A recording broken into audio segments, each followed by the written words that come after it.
Porque el texto para esta noche son el versículo 7, 8 y 9.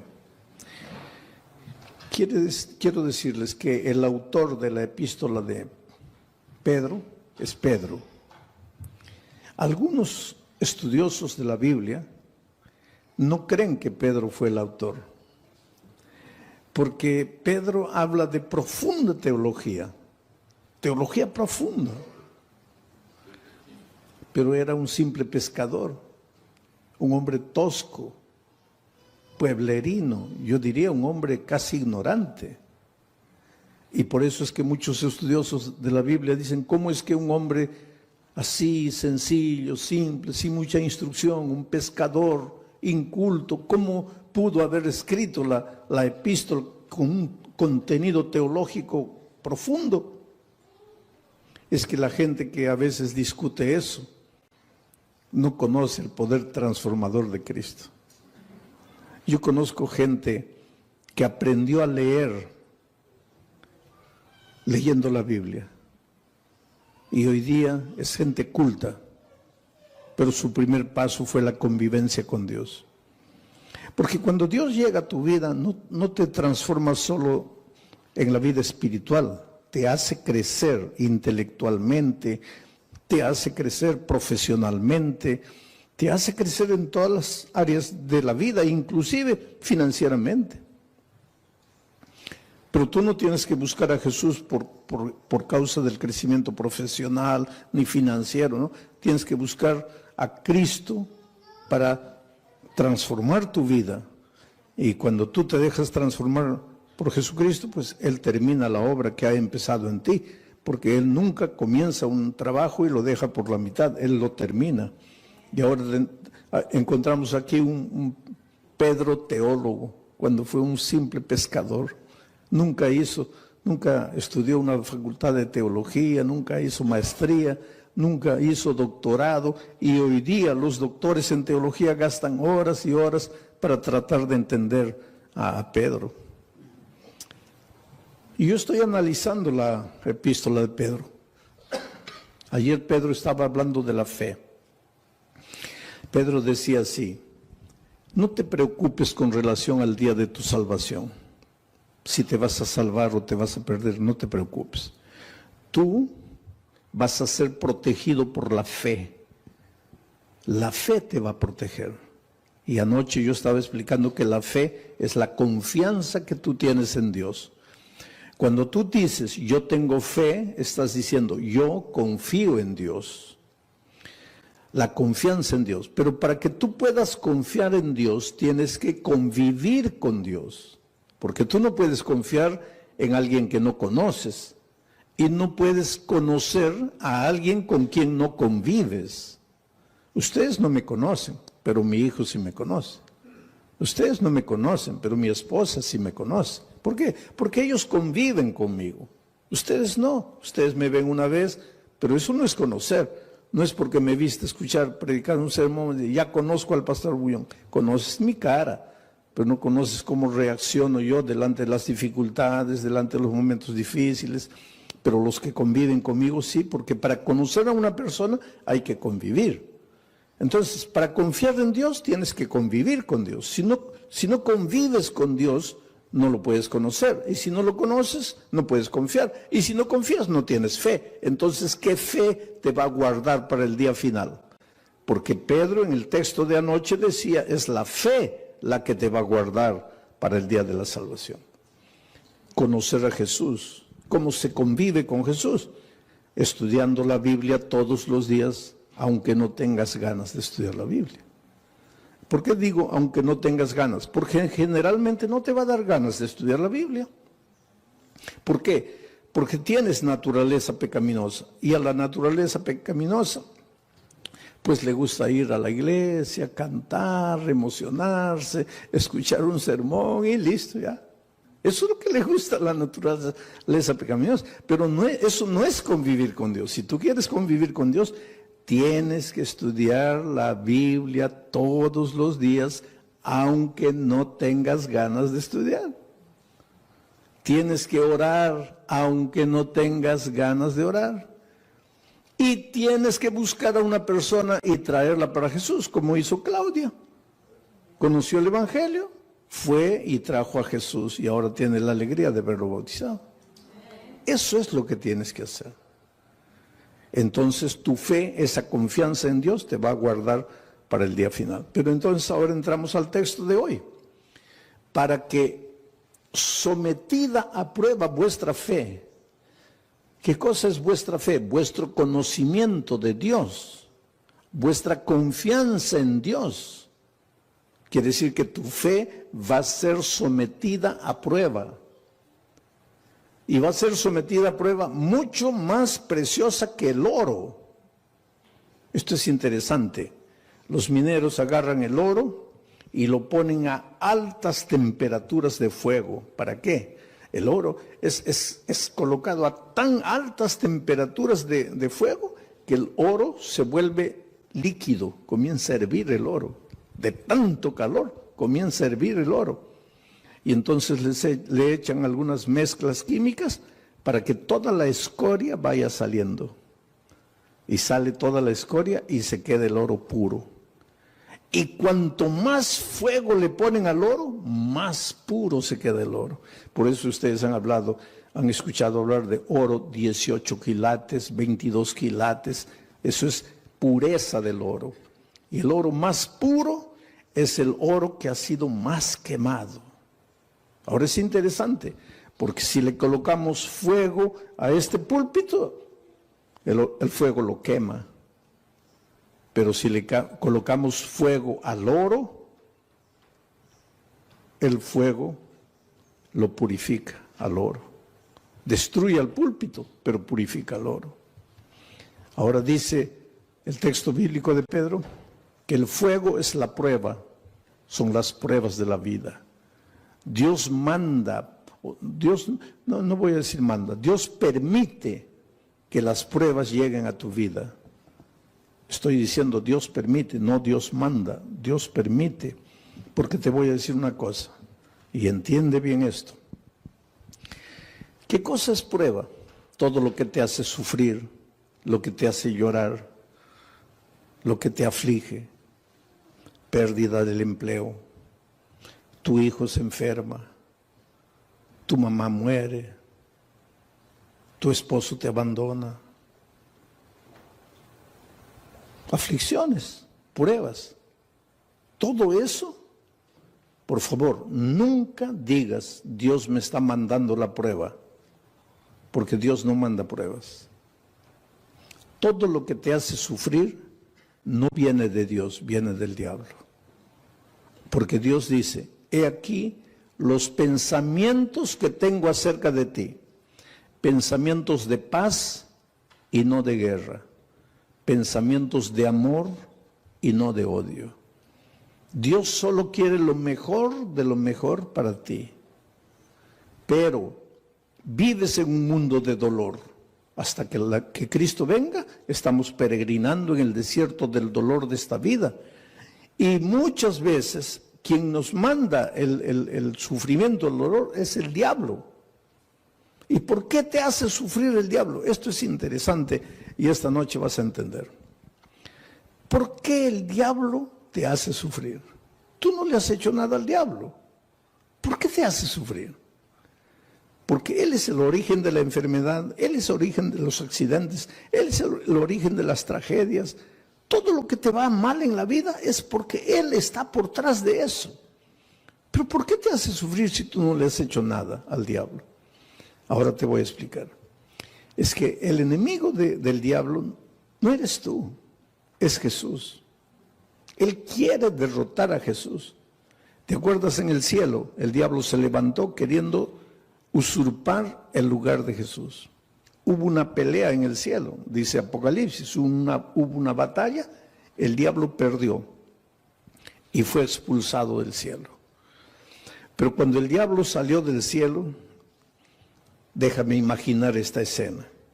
El diablo estaba saliendo y miró y le dijo a Jesús, está bien, me venciste una vez, pero la pelea no está acabada. Me venciste ahora, pero ya vas a ver cuando nos encontremos por segunda vez. y fue expulsado. Entonces, cuando Jesús nació en esta tierra, cuando vino a salvarnos del pecado, Jesús era un nené indefenso.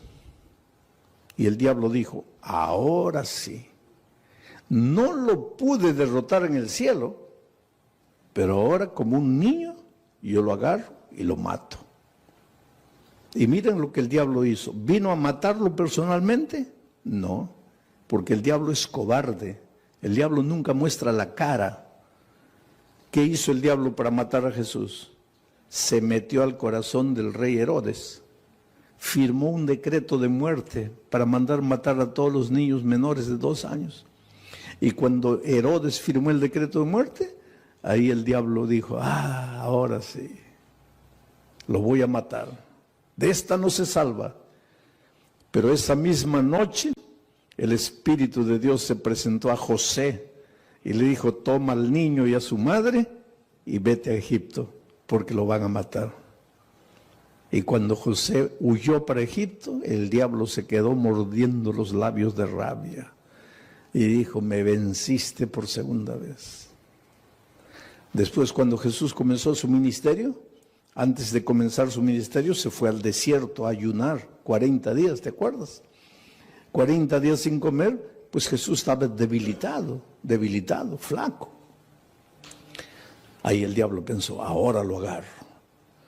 No lo gané, no lo derroté en el cielo, no lo derroté cuando era niño, pero ahora lo agarro, está debilitado. 40 días sin comer, lo agarro. Y vino. ¿Y vino como diablo? No, porque el diablo nunca muestra la cara. Se disfrazó de ángel de luz. Y trató de engañarlo, pero no pudo, porque Jesús conocía la palabra de Dios. Y entonces derrotó al diablo por tercera vez. 3-0. Ya era casi goleada. Pero entonces el diablo esperó, dijo, la cuarta es la vencida. Y hubo una cuarta. Cuando el diablo se metió al corazón de los soldados, porque ya les dije, el diablo nunca muestra la cara, y los soldados prendieron a Jesús y lo llevaron al Calvario y lo clavaron. Y cuando Jesús murió, ahí sí el diablo dio una carcajada. Dijo, ahora sí lo vencí, lo acabé. Lo acabé. Al tercer día Jesús resucitó. Y al resucitar, ahí sí, es como si hubiera agarrado una estaca y lo hubiera clavado en el corazón del diablo. El diablo sabe que está perdido, está derrotado. El diablo no te puede hacer nada, querido. El diablo ya está perdido. El diablo ya con Cristo no puede. Entonces, como no puede con Cristo, se las agarra contigo. Es como si yo tuviera, vamos a decir, yo tuviera un hijito de 2 años. Pero tengo un vecino que quiere pelear conmigo. Viene, una bofetada, se va llorando el pobre. Pero es terco. Viene una segunda vez. Otra bofetada, se va llorando. Pero es terco, viene la tercera vez. Ahí ya ni levanto la mano, ya sale corriendo. Entonces llega a una conclusión mi vecino, no, con este no puedo, este fuerte. Entonces aprovecha que yo me vengo a Corpus Christi a predicar y agarra a mi hijito de 2 años a puntapiés y lo revuelca en la calle. Pues eso es lo que el diablo hace. Con Cristo no puede. Entonces él sabe que lo que más Jesús ama eres tú. Y ya que no puede con Cristo, se las agarra contigo y te hace sufrir y te hace perder el empleo y hace que tu hijito nazca enfermo y esto y aquello. En realidad el diablo no tiene nada contra ti. Él te hace sufrir porque sabe que haciéndote sufrir a ti, está haciendo sufrir al Señor Jesucristo. Pero ahora viene Pedro y dice así, pero es que los sufrimientos que te llegan a la vida no te pueden destruir porque tú no eres madera, tú no eres plástico, tú eres oro. Y si el fuego de la prueba purifica el oro, mucho más el fuego del dolor, del sufrimiento, va a purificar tu fe. Quiere decir, cuando el dolor llegue a tu vida, tú lloras. Si tienes que llorar, llora. Pero no te separes de Jesús. Dile, Señor, yo no entiendo por qué estoy sufriendo. Y hay una cosa interesante. Cada vez que tú quieres andar en los caminos de Dios, cada vez que tú te propones ser más fiel a Dios, ahí más viene el diablo para destruirte. ¿Por qué? Porque esa es la pregunta que mucha gente hace. Pastor, cuando yo estoy así relajado en mi vida cristiana, parece que no me vienen pruebas. Pero cuando me quiero consagrar, ahí viene todo. ¿Por qué? Simple. Porque cuando estás relajado espiritualmente, cuando no estudias la Biblia, no oras, nada, estás en el terreno de ¿quién? Estás en el terreno del diablo. Puedes estar en la iglesia, pero estás en el terreno del diablo. ¿Y para qué el diablo te va a molestar si ya estás perdido con él? Ya pues te deja tranquilo. Pero cuando viene una semana de oración y tú te entiendes que tienes que reconsagrarte y comienzas a estudiar la Biblia, estudiar la palabra de Dios, ahí el diablo se asusta. Porque ¿qué dice? No, este se me va a escapar, se me va a escapar. Entonces, para desanimarlo, le mando una prueba. Y la prueba, en lugar de purificarte como al oro, ¿qué hace contigo muchas veces? Te desanima. Es por eso que cuando la prueba es más fuerte, es más que tienes que agarrarte de Jesucristo y no desanimarte. En el Brasil yo estaba haciendo una campaña evangelística en un estadio, y una señora que no era adventista, no era cristiana, nada, nunca iba a ninguna iglesia, nada, pero era una buena mujer, sentimientos nobles.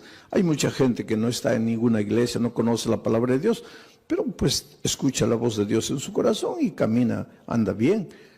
Y de repente esta señora vio en la televisión la propaganda de que yo iba a predicar esa noche en el estadio. Ahora, ese día era su cumpleaños. Y de mañanita el esposo entró al cuarto y le dice, mira hija, estoy sin mucho dinero, no he podido comprarte un buen regalo, pero te he comprado un regalito. Y le dio una cajita. Y ella abrió y era la llave de un carro. Y cuando salió al patio, ahí estaba el carro, un carro importado, último modelo.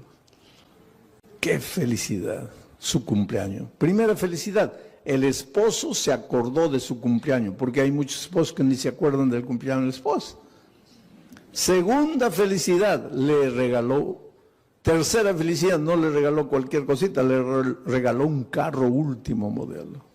Entonces ella estaba tan feliz que cuando vio la propaganda de la predicación en el estadio, dijo, bueno, porque estoy tan feliz que me voy al estadio a agradecerle a Dios. Va a predicar ese pastor, voy a agradecer. Y se fue al estadio. Feliz de la vida, entró, en la hora del llamado se levantó, vino adelante, le entregó la vida a Jesucristo. Dijo, ay, qué día tan feliz, hoy es mi cumpleaños, hoy mi esposo me regaló el carro, hoy me entregué a Jesús. No, este es el día más feliz de mi vida. Y cuando sale a agarrar su carro en la playa de estacionamiento, los ladrones se lo habían llevado.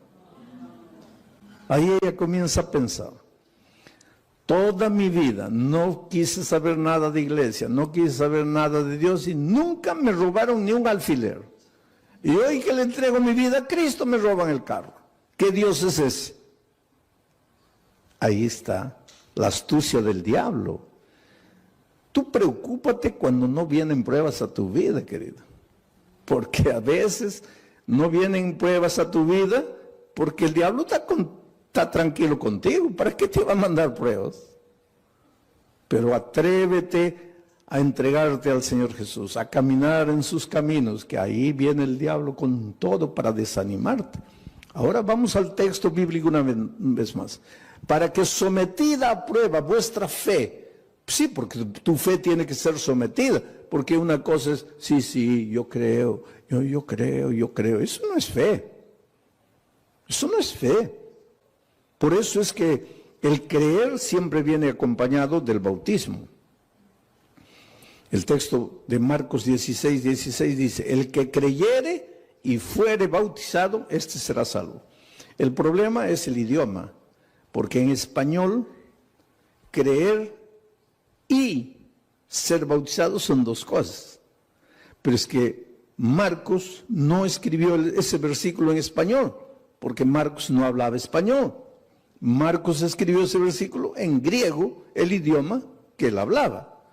Y en griego no son dos conceptos, el que creyere y fuere bautizado, no. Es un solo concepto, el que creyere siendo bautizado. O sea, en griego, creer no es solo mover la cabeza, no es solo teoría. El creer intelectual viene acompañado del creer práctico. Si tú crees, te bautizas.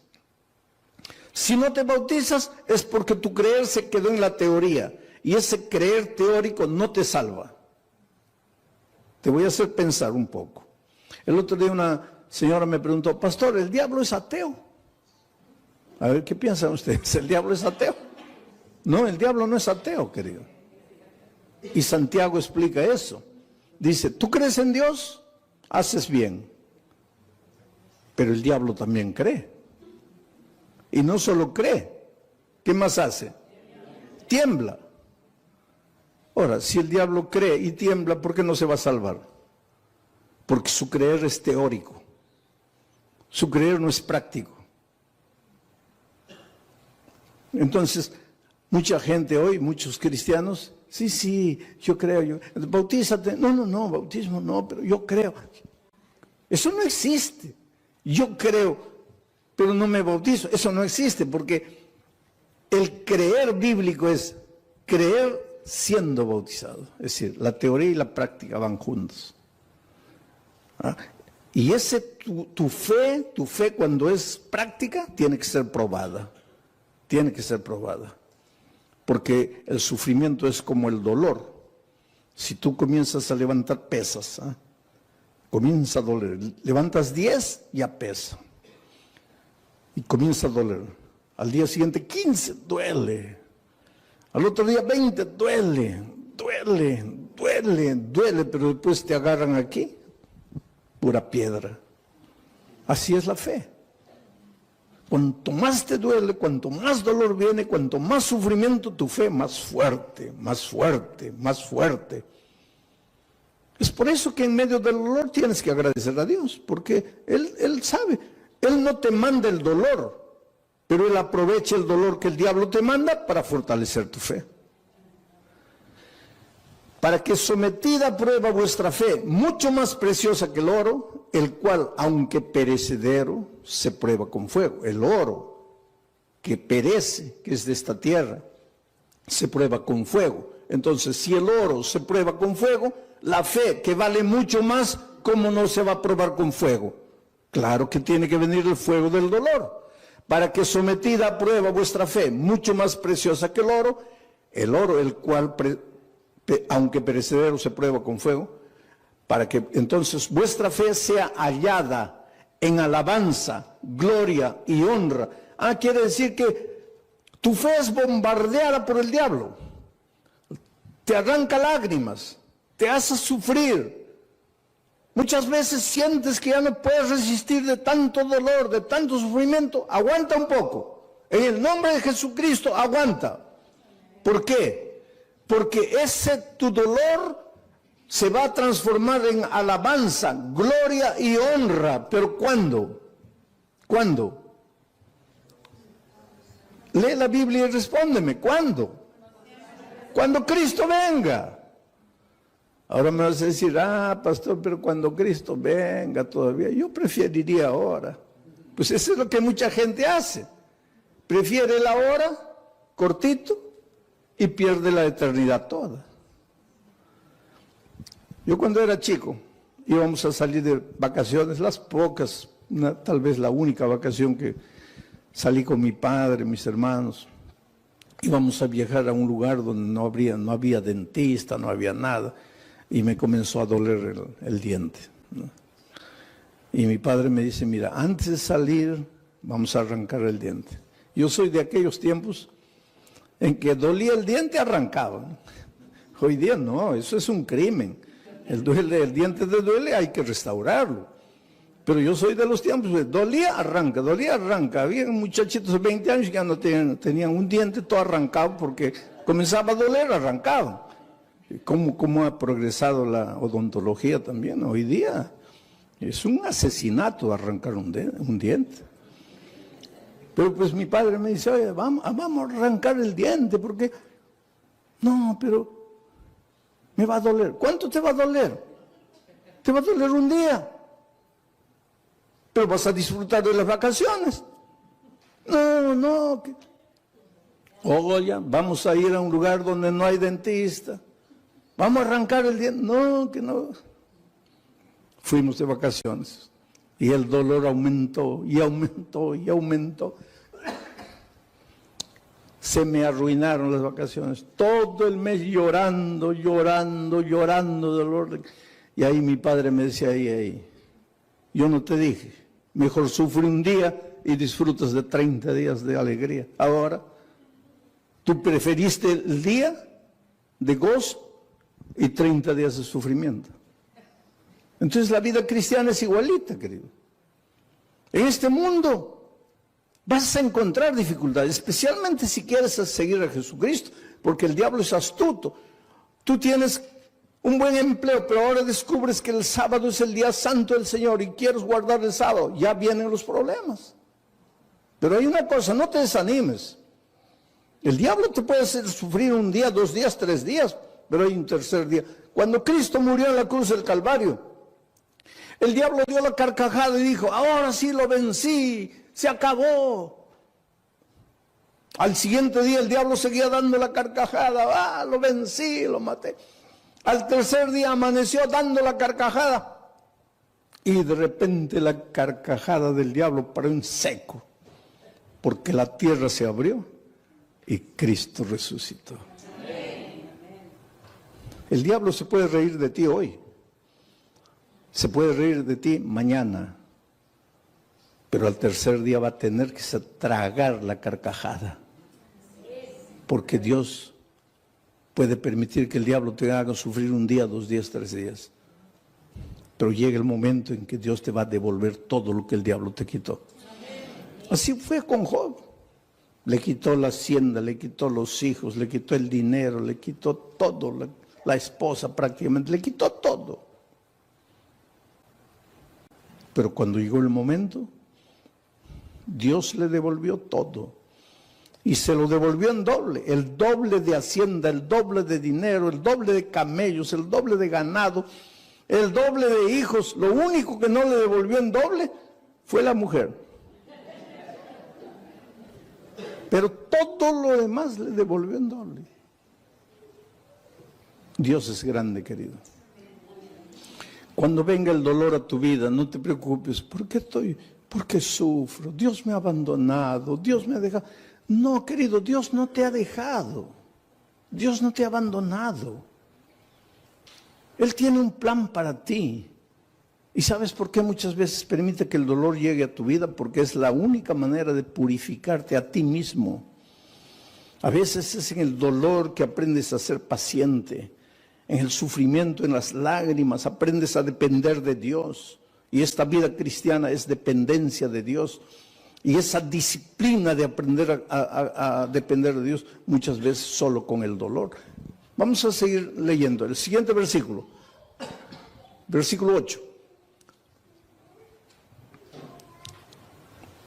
A quien amáis, está hablando de quién, de Jesucristo, porque dice que vuestra fe va a ser recompensada con gloria, honra, alegría, cuando Jesús venga.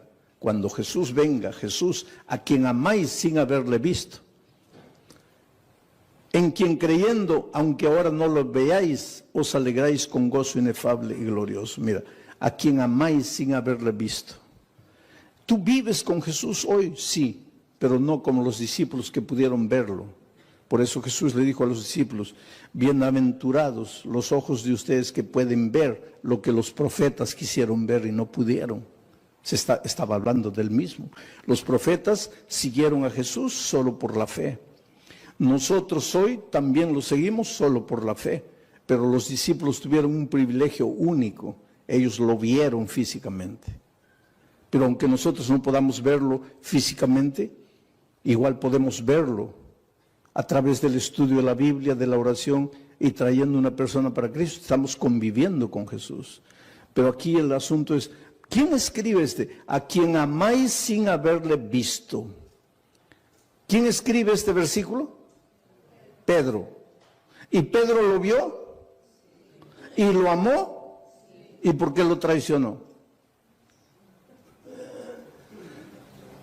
Ustedes se acuerdan que después de la traición Jesús ya había resucitado y los discípulos estaban en la playa. Y el pobre Pedro, cuando Jesús apareció en la playa, estaba mirando para otro lado, avergonzado. Ay, ¿qué me va a decir? Que lo he traicionado, porque después de la crucifixión ya no lo vio. Ahí se encontraron en la playa con Jesús resucitado. Y Jesús apareció y Pedro, ay Señor, en algún momento me va a llamar aparte, me va a dar una bronca porque lo traicioné. Y efectivamente, en un momento, Pedro se acercó, Jesús se acercó y Pedro dijo, ahora viene la paliza. Y Jesús le hizo una pregunta, Pedro, ¿me amas? La última cosa que Pedro imaginaba era esa pregunta. ¿Me amas? Sí, Señor. No, Pedro. ¿Cómo sí, Señor? Te estoy preguntando si me amas. Sí, Señor. No, calma. ¿Por qué tanta prisa? No me has entendido. Te estoy preguntando si me amas. Y ahí él se dio cuenta de por qué Jesús le preguntaba eso. Y comenzó a llorar. Y dijo, Señor, yo sé, tú sabes todas las cosas. Tú no tienes ninguna razón para creer que yo te amo. Te he fallado. Pero me das la oportunidad de amarte. Y Jesús le dijo, claro que sí. Y todavía te voy a confiar una misión, predicar el Evangelio. Y algunos días después, Pedro se levanta para predicar un sermón y bautiza a 3,000 personas. La pregunta esta noche es, ¿tú quieres resistir en la prueba? Cuando el dolor venga, ¿no quieres traicionar al Maestro? Entonces la pregunta es, ¿tú amas al Señor Jesús? Porque Pedro después de haber pasado todo eso dice, a quien amáis sin haberle visto. ¿Por qué dice a quien amáis sin haberle visto? Porque él sí lo había visto.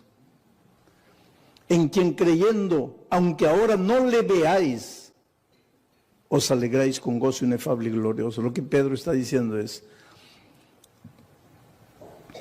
tú aunque no lo veas físicamente, lo puedes amar.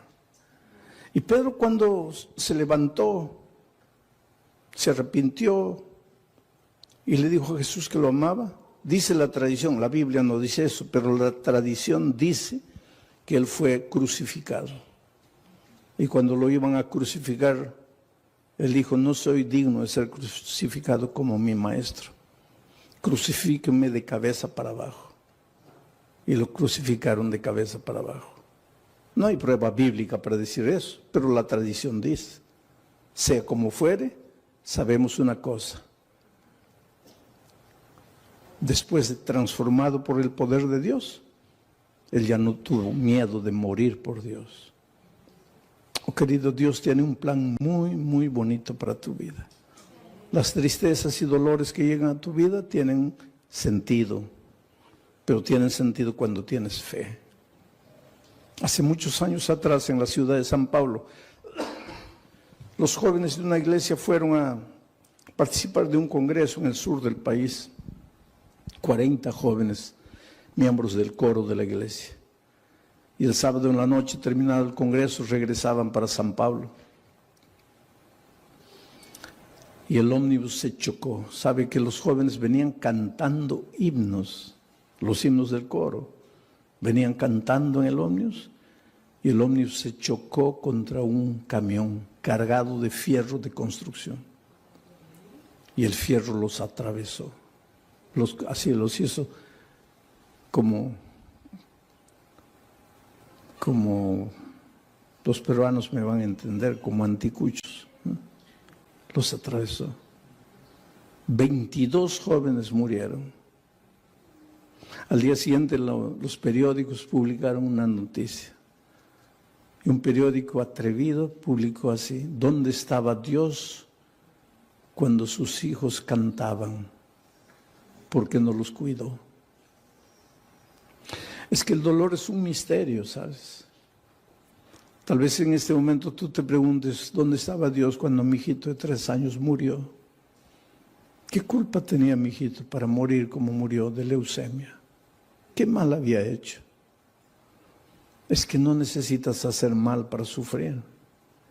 El diablo se deleita en hacerte sufrir. Pero el dolor es como el fuego sobre el oro, o te purifica o te destruye. Interesante que entre esos jóvenes que habían muerto, había una chica que hace 6 meses había sido bautizada, contra la voluntad de sus padres. Ella tenía 22 años, una joven. El día que se bautizó, el padre le dijo: mira, olvídate que yo soy tu padre, que tú eres mi hija. Lo peor que podría haberme sucedido en la vida es que tú traicionaras la fe de tus padres, de tus abuelos, de tus bisabuelos. Pero la niña no había conocido solo la teoría del Evangelio, sino que el Evangelio se había hecho carne en su vida, de tal manera que ella se volvió una hija tan dulce, tan cariñosa, pero la madre y el padre nunca aceptaron el calor, el cariño, el amor de la hija. Aquel viernes de tarde en que se iban para el congreso, ella fue a despedirse del papá y le dijo: mira papá, me estoy yendo a Curitiba con los jóvenes de la iglesia. Y él le dijo: ¿y qué me avisas a mí? Tú no haces lo que te da la gana, tú no te metiste a esa iglesia, tú no te bautizaste. ¿Y qué vienes a avisarme que te vas? Tú siempre haces lo que te da la gana, vete a donde quieras. Y ella le dijo: sí, papito, pero yo vine a darte un beso, me voy. Y cuando se acercó para besarlo, el padre retiró el rostro y dijo: no quiero nada de ti. Y en el camino de vuelta, la niña muere. ¿Sabes que los hijos de Dios también morimos en accidentes?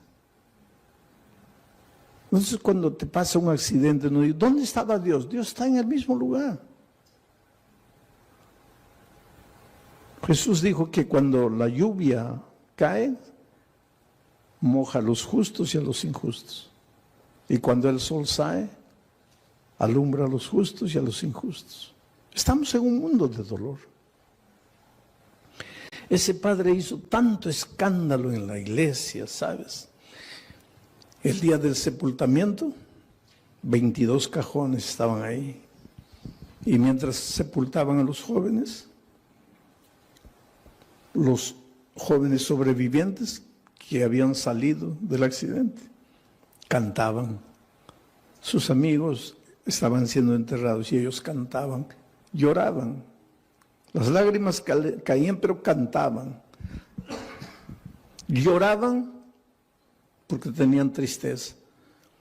Cantaban porque tenían esperanza. Es que los seres humanos que aprendemos a confiar en Cristo, somos capaces de cantar en medio del dolor. Mientras que el padre estaba destruido ahí, ¿sabes? Y cuando llegó el momento del bajar el cajón de la hija, él se arrojó y decía: entiérrenme con ella, quiero morir.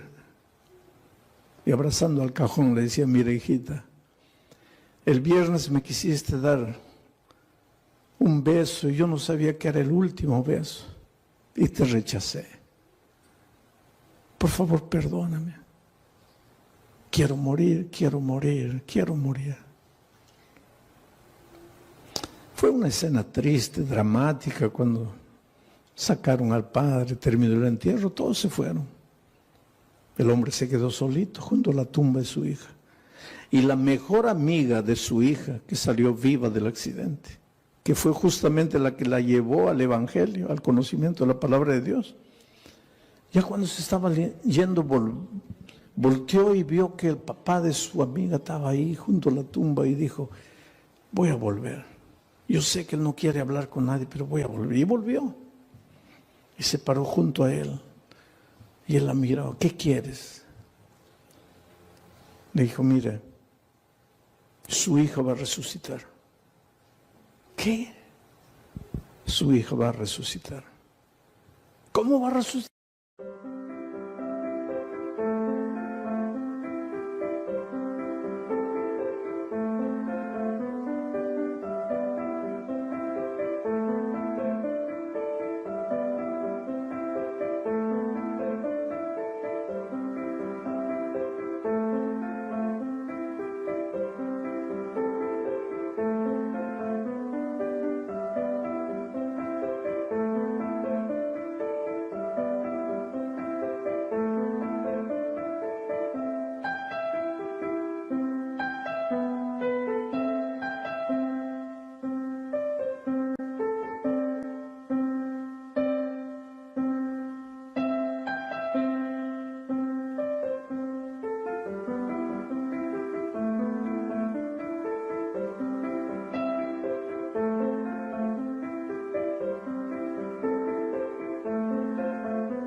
Porque la palabra de Dios dice, y te voy a leer aquí, porque él le había dicho, yo no entiendo, yo no los entiendo a ustedes, ustedes son locos.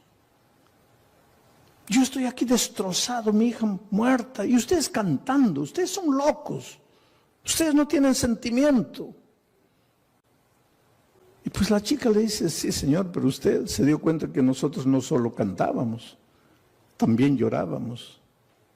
Llorábamos porque nos da tristeza que nos estamos despidiendo en esta vida.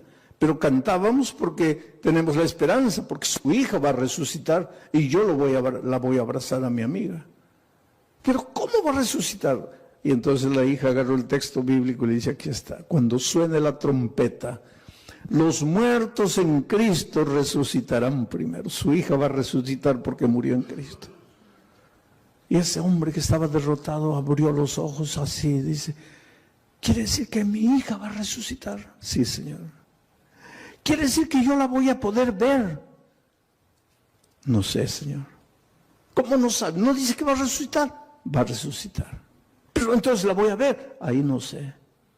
Pero ¿cómo no sabes? Porque dice, los muertos en Cristo. Mi pregunta es, ¿usted está en Cristo? Si usted está en Cristo, la va a ver. La va a abrazar. Va a vivir eternamente con ella. Pero si usted no está en Cristo, ¿y qué hago para estar en Cristo? Porque yo quiero abrazar a mi hija. Y ella le dijo, abra su corazón.